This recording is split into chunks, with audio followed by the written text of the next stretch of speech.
जोहार साथी, कुछ बातचीत करने के लिए फिर आए हैं आपसे मौजूद विषय पर जो चल रहा है झारखंड में, खास करके सत्तारूढ़ पार्टी यानी झारखंड मुक्ति मोर्चा में बड़ी सरगर्मी से चल रही है ये सब बातें। उस संविधान को, झारखंड मुक्ति मोर्चा के संविधान को बदलने की बात हो रही है। कुछ संशोधन, पता नहीं, शायद प्रस्ताव पारित भी हो गया या हुआ है, उसका डिक्लेयर नहीं क्या है, कहाँ संशोधन हो रहा है। हमारे लिए तो महत्वपूर्ण यही है कि जिस पार्टी के संविधान को धनकटनी आंदोलन के बीच उभरे संघर्षशील दौर के साथियों ने जिस संविधान को बनाया था, यानी जिसमें गुरु जी तो रहे ही होंगे, सर्वे सर्वा वे ही थे, विनोद बिहारी महतो थे, शक्तिनाथ महतो थे, शैलेंद्र महतो थे, और ऐसे ढेरों शुरुआती दौर के वो लोग रहे होंगे। शैलेंद्र महतो थे कि नहीं उस समय? शायद नहीं थे उस आंदोलन में, उस समय जब पार्टी का गठन हुआ था। लेकिन जो लोग भी थे उस समय सब तपे तपाए योद्धा थे, सब युवा थे और उनके पास संघर्ष करने का एक मादा था और एक समझ थी। उन लोगों ने झारखंड मुक्ति मोर्चा का संविधान बनाया था। अब उस संविधान को संशोधन करने, उसमें सुधार करने का काम करने के लिए बैठे कुछ लोग। कैसे लोग हैं, किस तरह के लोग हैं, वो तो अखबारों में है, देख लीजिए कौन कौन लोग हैं उसमें शामिल। वो लोग करेंगे तो आप क्या कीजिएगा। झारखंड मुक्ति मोर्चा में इसी तरह के लोग हैं जो मूलतः वहाँ सचिवालय संभालने वाले लोग, वो थोड़ा बहुत पार्टी का जो मीटिंग होता है, कार्यकारिणी की बैठक आदि होती है, उसमें भाग लेने वाले लोग, उसका संचालन करने वाले लोग, उसमें हिस्सा लेने वाले लोग, उनमें से अधिकांश लोगों का उस संघर्ष से, जमीनी संघर्ष से कोई वास्ता नहीं है। खैर साथी, अभी प्रयास क्या हो रहा है, लेकिन प्रयास जो उभर के आया है सामने वो ये कि हेमंत सोरेन की छवि एक ऐसे नेता की बनाई जाए जो सर्वप्रिय हो, सभी समुदाय का प्रिय हो, सभी धर्म के लोगों का प्रिय हो। और उस छवि को गढ़ने के लिए हेमंत सोरेन भी लगातार प्रयत्नशील रहे हैं। चुनाव के पहले या उसके बाद भी तुरंत वहाँ से वो देवघर गए थे, वहाँ पूजा अर्चना किए। अभी ये जो कहते हैं सरहुल के जुलूस में और कार्यक्रम में भी बढ़ चढ़ के भाग लिए, नगाड़ा बजाए, ये वो किए। और उतने ही जोश खरोश से रामनवमी के जुलूस में भी शामिल हुए। वो किसी मंदिर में जाके पूजा अर्चना किए। बड़ा उनका खूबसूरत तस्वीर सब आया है, नारा जोश लगाते हुए, जय श्री राम का नारा लगाते हुए। तो यहाँ एक चीज ध्यान देने की है कि रामनवमी का जुलूस अब वो सांप्रदायिक सौहार्द का जुलूस का छवि नहीं रखता है। पूरे देश में रामनवमी का जुलूस ऐसे लोगों का जुलूस है, ऐसे धार्मिक रूप से उन्मादी लोगों का जुलूस के रूप में बदल चुका है।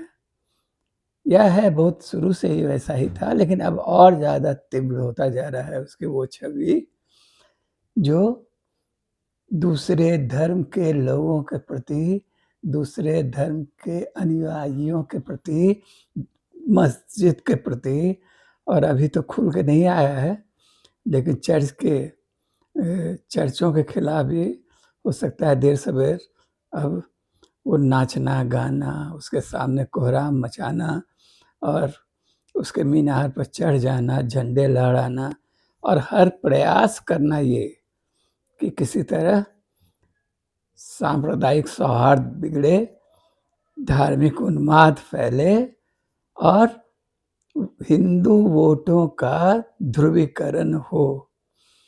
हम हेमंत सोरेन को इस बात के लिए क्रेडिट दे सकते हैं, हम सब लोग, कि इस बार रामनवमी के जुलूस में या इस दौरान कोई उस तरह की अप्रिय घटना नहीं हुई। हाँ, नई चीज़ ये हुई कि सरहुल के जुलूस पर आक्रमण हो गया कुछ जगहों पर, खास करके पिथौरिया वाला घटना तो बहुत चर्चित है और वहाँ का सब लोग जानते हैं और उसको जो जैसा कभी नहीं हुआ था। सरहुल के जुलूस को तो एकदम सारे लोग उसका आनंद उठाते थे। वो गुजरता था तो जैसे एक सुगंधित ठंडी हवा गुजरती हो, वैसा एहसास होता था लोगों का। लेकिन इस बार उसमें भी आ गया, उसमें भी जो तमाशा हो गया और दिखा। खैर, रामनवमी में कोई बहुत बड़ा, जैसे रामनवमी में हजारीबाग में सब जगह तो रामनवमी का जुलूस है, ये वो 9 को ही हुआ था शायद रामनवमी का, लेकिन हजारीबाग में एक विशेष प्रयोजन था, हुआ था, चाहे होता है एक दिन बाद, मैंने 10 तारीख को हुआ और वो बहुत ज़्यादा अप्रिय वारदात नहीं हुई। इसके लिए हम लोग क्रेडिट दे सकते हैं इस सरकार को, हेमंत सोरेन को। तो लेकिन इससे ये तथ्य धूमिल नहीं होता है, कमजोर नहीं पड़ता है कि सांप्रदायिकता के आधार पर, दंगों के आधार पर हुए राजनीतिक लाभ से ही भाजपा जमशेदपुर, हजारीबाग, रांची ऐसे शहरों में अपनी जगह बना पाई है और यहाँ से इस इलाकों से सीट जीतती रही है। खैर, ज्यादा मौजूद सवाल ये है कि एक तो पहला सवाल यही उठता है कि रामनवमी ऐसे जो रूढ़ हो चुका है एक धार्मिक उन्माद और सांप्रदायिक दंगा फैलाने वाले जुलूस के रूप में, उसमें शामिल होकर हेमंत अपनी कैसी छवि बना रहे हैं, उसका कितना, वो देश भर में उसका क्या, उनकी ये छवि को किस रूप में देखा जाएगा। क्योंकि जो भी हो, अभी प्रचंड बहुमत में आए हैं, लेकिन साथ ही साथ उनको या इंडिया गठबंधन को या झारखंड मुक्ति मोर्चा को यहाँ ये भान तो होना ही चाहिए कि ये जो जीत हुई है वो वंचित जमात के वोट से हुई है। उसमें ठीक है, आदिवासी हैं, अल्पसंख्यक हैं, दलित हैं, ओबीसी का एक हिस्सा है, कुर्मी समुदाय के लोगों ने भी वोट दिया है, इन सब लोगों ने, लेकिन यादवों ने भी वोट दिया है, राजद भी जीती है 4 सीट तो मान के चले। लेकिन ये तो साफ है कि उसमें कट्टर हिंदूवादी लोगों ने, सवर्ण मानसिकता के लोगों ने, बहिरागत लोगों ने वोट नहीं दिया। लोकसभा में तो ये क्लियर था कि कांग्रेस भी जीती एक आध सीट, तो वो आदिवासी वोटों के बदौलत थी, आदिवासी क्षेत्र, आदिवासी सीट थी।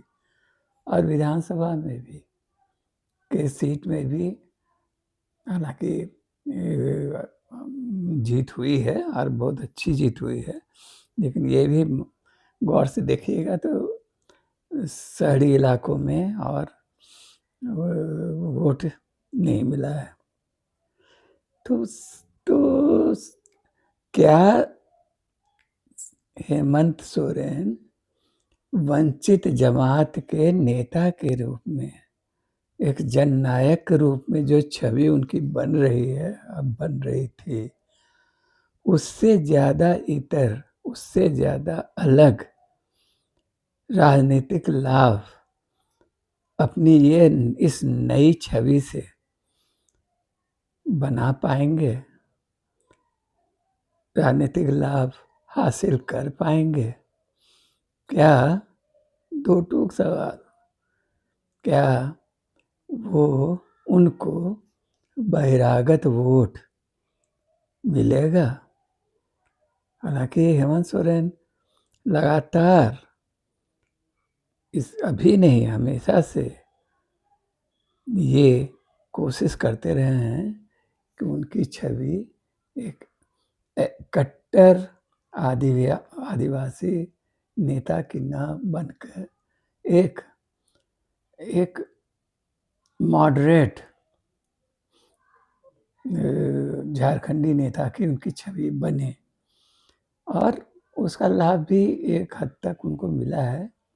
और ये, लेकिन यदि अपने उन वोटों को वो मान के लें कि वो तो मेरा अपना है ही, वो मेरे झोले में रहेगा ही, और अब हम अपने अपनी इस नई छवि से बहिरागतों का वोट भी प्राप्त कर सकेंगे और एक मजबूत विकल्प भाजपा का बनकर अपने अकेले दम भी उभर पाएंगे। ये बहुत, हमको नहीं लगता है, हमको बहुत व्यावहारिक नहीं लगता है कि ऐसा हो पाएगा, क्योंकि उसके लिए इतना काफ़ी नहीं है कि आप हिंदुओं के मंदिर में जाइए और वहाँ पूजा अर्चना कीजिए, आप यहाँ रामनवमी जुलूस में शामिल हो जाइए और जय श्री राम का नारा लगा लीजिए। उसके लिए और भी बहुत कुछ करना पड़ेगा, तभी आप उस तबके को, उस वोटरों को प्रभावित कर पाएंगे या उसको ले पाएंगे। बहुत सा चीज़ करना पड़ेगा आपको। सबसे पहले तो डोमिसाइल नीति का परित्याग करना पड़ेगा। वो जो खतियानी वाला नारा लोकप्रिय है, वो नहीं चलेगा यदि आप चाहते हैं तो। अगड़ा या बहिरागत उतना बेवकूफ़ नहीं है कि आपके इस तरह का ये भीतर से बहुत सुरूर और चालाक लोग हैं। ठीक है, ये सब कीजिए, उससे होगा कुछ थोड़ा बहुत लाभ, लेकिन मामला जाके वहाँ अटकेगा। आपको आदिवासी हितों को तिलांजलि देना पड़ेगा। ऐसे इस बार सत्ता में आने के बाद हेमंत सरकार लगातार ऐसा ही काम कर रही है, जिससे बहिरागतों को ज़्यादा फायदा हो। मैया सम्मान योजना को छोड़ दीजिए, उसमें भी गौर से जब जाइएगा, डेप्थ में जाइएगा ना, तो गरीब गुरबा आदिवासियों को कम लाभ मिला है, उस परिवार की औरतों को कम लाभ मिला है, क्योंकि उनको फॉर्म भरना ही नहीं आता है, किस तरह से भरा जाए, कैसे लिया जाए। उसमें भी थोड़ा सा समझदार, थोड़ा सा अलग, जो गरीब ही लोग हैं, वो भी चाहे ओबीसी में आएंगे या अन्य समुदाय में आएंगे, लेकिन उसका भी ज़्यादा लाभ हम तो देख रहे हैं कि जो आवास योजनाएं हैं इनकी, हमारे जो हम जहाँ पाठशाला चलाते हैं वहाँ देख रहे हैं जितना घर बना रहा है लोग अपना टूटा फूटा घर, तो किसी को आवास योजना का लाभ नहीं मिला है। कोई, सब अपने कमाई के बल पर थोड़ा सा कमाता है तो कुछ ईंटा जोड़ता है, फिर कमा के लाएगा तो फिर सीमेंट बालू इकट्ठा कर कुछ ईंटा बनाएगा, जोड़ेगा और अंत में घर इस तरह से बन रहा है। उसी तरह जो मैया सम्मान योजना भी, जो एकदम खाँटी ठेठ आदिवासी जो समाज है, क्योंकि उनमें है ही नहीं, ना वो पढ़े लिखे हैं, ना वो ठीक से जानते हैं किसी, और फार्म भरना, उसको लेना, उसके लिए पीछे लगना, ये सब। तो सर्वे कीजिएगा तो आपको बहुत निराशाजनक स्थिति आपको मिलेगा। अब रह गया जो सरकार आई है उसके बाद जो काम की है, उससे एक तरह से कहिए तो बहिरागतों का ही फायदा हो रहा है। नौकरी में जो बहालियां हो रही हैं उसमें कैसा लूट हो रहा है, कैसे गैर झारखंडियों को नौकरी मिल रहा है, ये हमेशा समय समय पर सामने आता रहता है वो फैक्ट्स। क्योंकि उसमें कोई धांधली, उसमें कोई नीतिगत सवाल नहीं है, सीधा होता है कि नौकरी के बारे में ये समझ ये बनता है कि उसको उसका खरीद फरोख्त होता है, उसको बेच दिया जाता है। नहीं तो उत्तर प्रदेश के लोगों को कैसे नौकरी यहाँ मिल रहा है, वो सब आंकड़ा जानकारी सरकार को नहीं, ऐसी बात तो नहीं है। होगी मीडिया में, सोशल मीडिया में घूमता रहता है वो सब चीज़ कई बार सप्रमाण। इसके अलावा जो हेमंत सोरेन ने सरकार ने किया है, जो पहला ही आते पेंशन योजना को लागू कर देना जो था, अब पेंशन योजना माने सरकारी कर्मचारियों के लाभ का वो काम था। सरकारी कर्मचारियों में कौन है? 3-4% आज ट्राइबल है और सब बाहर के लोग हैं, बहिरागत हैं, या इसी ज़्यादातर कर्मचारी कौन है? हम तो यहाँ से सर्वे करना शुरू कर दिए, चपरासी जैसे पियून वाला पद से लेकर क्लर्कियल जॉब से लेकर सब जगह एक कर लीजिए सर्वेक्षण, पता चल जाएगा ये कौन है। एक बिहार के ज़माने से वो सब नियुक्तियाँ होती रही हैं और होती रही हैं, और अभी भी जो तरह तरह का जो कंपटीशन से जो उसमें कहाँ आदिवासी जाएगा। और ऐसी भी सरकारी योजनाएं, सरकारी नौकरियों में कई बार आ चुका है तो कि 3-4% ज़्यादा आदिवासी नहीं है, तो फ़ायदा किसको हो रहा है? गैर आदिवासियों को ही ना। और गैर आदिवासी में एक बड़ी आबादी बहिरागतों की है। उसके बाद अब महंगाई भत्ता जैसे बढ़ा दिए तुरंत, उसके बाद बहुत कस के, उसका लाभ किसको होगा? जो पेंशन होल्डर है, चाहे जो है उसी को ना होगा, जो नौकरी पेशा संगठित क्षेत्र है उसको ही ना होगा। गरीब आदिवासियों के लिए या सामान्य लोगों के लिए कहाँ कोई योजना काम दिखता है। आप मुख्यमंत्री एक्सेलेंस स्कूल की बात करते हैं कि कुछ 100 खुला है या कितना खोलने वाले हैं, चाहे कुछ है। हम तो एक अखबार में न्यूज़ पढ़े थे कि हाँ, एक आध 100 शायद खुला है, तो उसमें उसमें कंपटीशन हुआ है, 35-40 हज़ार लोगों ने अपीयर हुए थे लड़के, और उसमें 8,000 या कुछ लोगों का, अखबारी रिपोर्ट है भैया, पक्का हम नहीं जानते हैं, उसमें नियुक्ति हुई, उसमें प्रवेश मिला लोगों को। तो उस 8,000 में आदिवासी कितना है ज़रा पता कर लीजिएगा।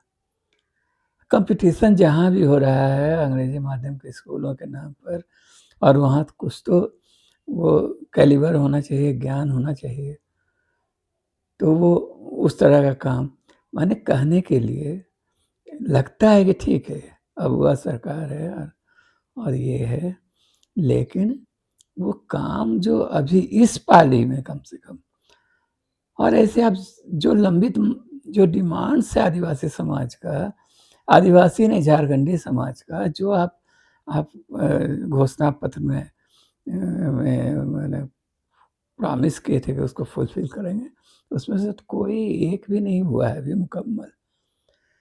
जैसे आप ये डोमिसाइल नीति नहीं बन पाई, फाइनल नहीं हो पाया अभी तक। भूमि अधिग्रहण कानून में जो संशोधन करके लागू रघुवर दास सरकार ने कर दिया था, और जिसमें सामाजिक आकलन का प्रावधान हटा दिया गया था, उसको वापस लेना था। अब पुराना जो भूमि अधिग्रहण कानून था उसको फिर से करना था, वो अभी नहीं हुआ है। पेशा कानून और धर्म में लटका हुआ है।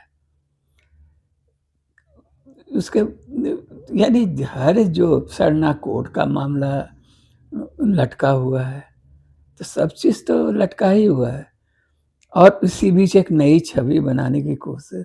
तो क्या इसमें कोई रिश्ता लोग लगा सकते हैं कि जानबूझ के ऐसा किया जा रहा है? क्योंकि ये सब करने के लिए तो आपको केवल यदि आप एक अपनी नई छवि बनाना चाहते हैं और एक सर्वमान्य नेता झारखंड का बनना चाहते हैं, हेमंत सोरेन या झारखंड मुक्ति मोर्चा वो पार्टी बनना चाहती है, तो उसके लिए आपको बहुत ढेरों कई जगहों पर कॉम्प्रोमाइज़ करना पड़ेगा। डोमिसाइल नीति को भूल जाइए, जो जो लैंड बैंक बना है उसको भी भूल जाइए, उसको भी आप कभी नहीं ख़त्म कर पाइएगा।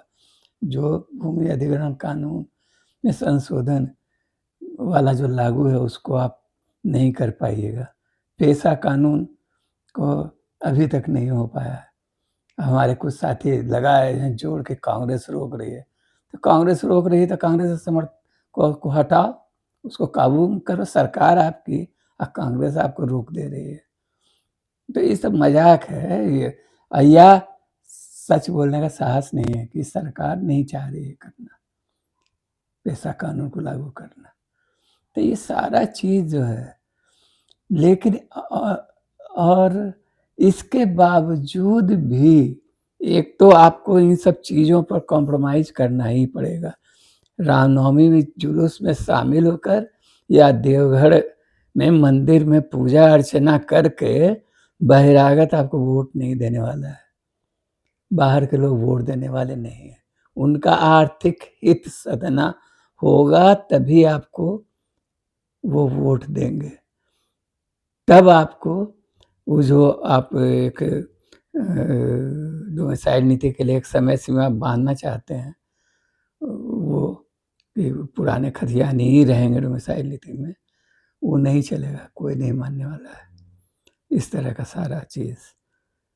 अभी बोकारो स्टील के संदर्भ में चर्चा हुई ना, 2009 में रघुवर दास के समय में हुआ था। मान लिया है कि बोकारो स्टील राष्ट्रीय संपत्ति है और कोर्ट ने सर्वोच्च न्यायालय ने कह दिया कि आपको वहाँ विस्थापितों का कोई हक नहीं बनता है, उनको किसी तरह का आरक्षण नहीं मिलेगा। इस सरकार को ध्यान है इस दिशा में कुछ करे। तो चलिए साथी, ये है, चलिए मान के चलें कि इससे कुछ लाभ होगा, लेकिन मेरा अपना अनुभव कहता है कि बहिरागत, बाहरी लोग, सवर्ण मानसिकता के लोग, धार्मिक उन्माद से भरे लोग आपको किसी हालत में वोट नहीं देंगे। उसके लिए आपको अपने ड्राइंग रूम से गुरुजी की वो तस्वीर हटानी होगी, क्योंकि उससे लोग खौफ खाता है। आपकी वो छवि, वो झारखंड मुक्ति मोर्चा, शिबू सोरेन, दिसंग गुरु शिबू सोरेन की पार्टी है। ये इस विरासत से आपको छुटकारा पाना होगा, तभी शायद, तब भी होगा कि नहीं पता नहीं, लेकिन तब शायद थोड़ा-सा, क्योंकि कई नेता इस दिशा में प्रयास कर चुके हैं। बाबूलाल मरांडी उसके श्रेष्ठ उदाहरण हैं। उन्होंने साफ आप तो केवल जुलूस और इसमें शामिल हो गए हैं। बाबूलाल ने तो कह दिया कि आदिवासी हिंदू ही है। आप तो वो अभी बोल नहीं पा रहे हैं, शायद कभी नहीं बोलिएगा। लेकिन बाबूलाल मरांडी, उस पार्टी में शामिल अर्जुन मुंडा, या आपके यहाँ से छोड़ के जो चंपई सोरेन गए हैं, वो, ये सारे लोगों ने कलमा पढ़ लिया है कि वो हिंदू हैं और आदिवासी हिंदू ही है। तो आप भी तैयार होइए उसके लिए। उसको बातें बहुत हैं और हो सकता है कुछ लोगों का अप्रिय भी लगेगा, लेकिन जो सच है सो सच है। और सच ये है कि बहिरागत, बाहर के लोग यहाँ जो आके उपनिवेश बनाए हुए हैं, सदियों से और जो अभी भी आज़ादी के बाद भी आंतरिक उपनिवेश बनाकर झारखंड का शोषण कर रहे हैं। अभी भी यहाँ का जो जल, जंगल, ज़मीन और रोज़ नित्य चारों तरफ बढ़ता कॉलोनी नहीं देख रहे हैं? रोज़ तो नई-नई कॉलोनियाँ बन रही है, कहाँ आपकी सरकार रोक पा रही है? तो ऐसे लोग वो आपको आसानी से आपको अपना नेता नहीं स्वीकार करेंगे। उसके लिए नट सिर में यही बात है कि उसके लिए केवल मंदिर में जाके पूजा करना और रामनवमी जुलूस में शामिल हो जाना काफ़ी नहीं होगा। आपको आदिवासी हितों को सीधा तिलांजलि देना होगा आपको, तभी शायद आप उनका दिल भी जीत पाएँगे। आप तैयार हैं? ये देखिए अभी 2 दिन कार्यकारिणी की बैठक होने वाली है, उसमें खुलासा होगा ये संविधान में संशोधन के नाम पर क्या-क्या कॉम्प्रोमाइज़ होने वाला है। धन्यवाद साथी। जोहार।